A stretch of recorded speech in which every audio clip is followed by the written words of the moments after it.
За бид бүхэн чат улс зохион байгуулж байгаа нэгдсэн үндэсний байгууллагын их сахиулах ажиллагаанд оролцохоор ажиллагааны өмнөх бэлтгэл гараад байна. За энэ ажиллагааны өмнөх бэлтгэлийн үеэр зөвшөөрчний жанжтай амьдрах ухаан энэ бяцлаглалын төвтэй хамтарч энэ сургалтыг зохион байгуулж байгаа одоо маш их баяртай байгаа. Сургалтын үр дүнг одоо манай цэргийн албаагчд офицер ахлагч нар одоо бүгд ам сайтай багтж байгаа.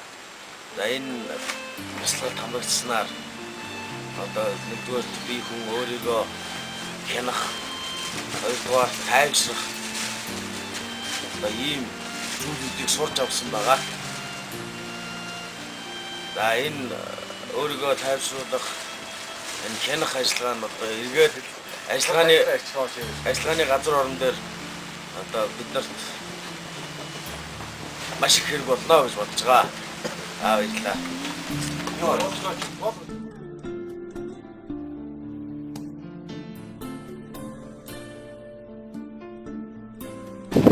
Шир яд ухааны төвөөс материал материалээ тэгээд хүмүүсээр тэдний бэлтгэлийн арга ухааны нэг зааж гэж байна.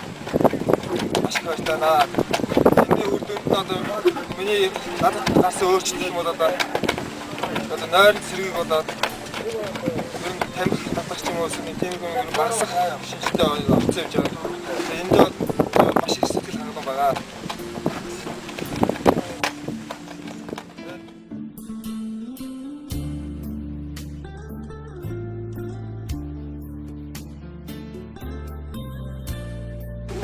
Сургалтын сууснаар бидний охинд одоо энэ ажиллагаанд нэг бэлтгэлд гарсан үед одоо бүгд бас бүхэн багс зарилсан мөн өөрийгөө ялна чадвартай болсон маш баярлж байгаа.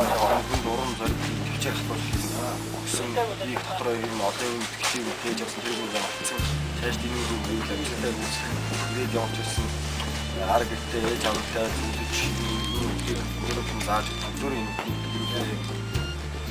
танд хамаатай садан бүгд болно гэж юм даа.